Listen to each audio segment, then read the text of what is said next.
Hello అండి, welcome to my channel. మరి ఈరోజు వీడియోలో వచ్చేసి సంవత్సరం దాటిన పిల్లల కోసం హెల్తీగా ఫుడ్ అనేది సింపుల్గా ఎలా చేసుకోవాలో ఈ వీడియోలో అయితే చూసేద్దాం. నేనైతే ఒక బీట్రూట్ దుంపని చిన్న దుంపని తీసుకొని చెక్కు తీసుకుని పిల్లలతో బాగా ఇట్లా సన్నగా తురిమేసుకున్నానండి. ఆ తర్వాత ఒక టీ గ్లాసుడు బియ్యం అయితే నానబెట్టుకున్నాను. శుభ్రంగా కడిగి హాఫ్ అన్ అవర్ నానబెట్టుకున్న తర్వాత ఈ తురుము మొత్తం కూడా దీంట్లో వేసేసి ఇట్లా బాగా మిక్స్ చేసి సిమ్లో అయితే నేను స్టవ్ మీద పెట్టుకున్నానండి. ఇలా చేసిన తర్వాత మనం ఈ బియ్యంలో అయితే కొంచెం ఎసరు ఎక్కువగా పోసుకోవాలన్నమాట. అలా ఎక్కువ వేసుకోవటం వలన పిల్లలు తినేటప్పుడు అన్నం కొంచెం మెత్తగా ఉంటుంది కదా, ఇష్టంగా చక్కగా గట్టిగా లేకుండా కొంచెం జోరుగా ఉంటుంది కాబట్టి ఇష్టంగా తింటారండి. ఈ విధంగా చేసుకోవటం వల్ల పిల్లలు ఇష్టంగానూ తింటారు, అలాగే వాళ్ళకి హెల్తీగా కూడా ఉంటుంది. దీంట్లో బీట్రూట్ ఎక్కువగా ఉంటుంది కాబట్టి పిల్లలకి బ్లడ్ కూడా బాగా పడుతుందన్నమాట. పిల్లలు చాలా కలర్గా కూడా వస్తారు. సో ఈ రెసిపీ అయితే తప్పకుండా ట్రై చేయండి. 1 ఇయర్ దాటిన పిల్లలు ఉన్నారు అనుకుంటే వారి కోసం ఒక 10 నిమిషాలు కేటాయిస్తే ఈ రైస్ అయితే మనం చేసుకోవచ్చు.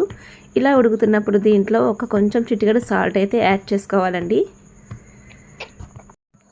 అలాగే ఈ వీడియో మీకు నచ్చినట్లయితే, యూస్ఫుల్గా అనిపించినట్లయితే తప్పకుండా ఒక లైక్ అయితే చేయండి ఫ్రెండ్స్.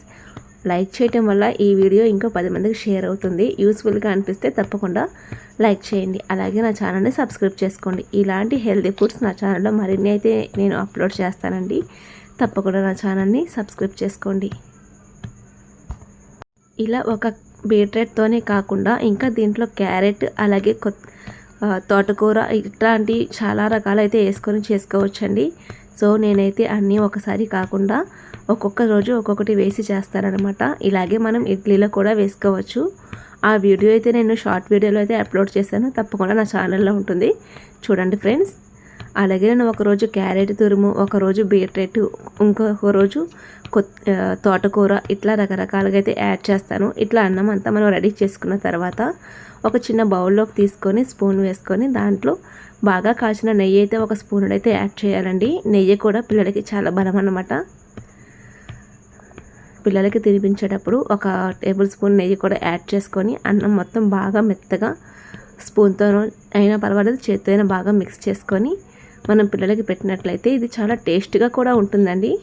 సాల్ట్ వేసుకుంటాం కదా, చప్పదనం అయితే రాదు.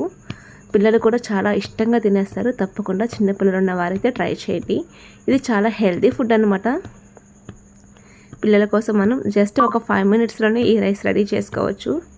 ఓకే ఫ్రెండ్స్, వీడియో నచ్చినట్లయితే తప్పకుండా లైక్ చేయండి, సబ్స్క్రైబ్ చేసుకోండి. Thank you for watching friends.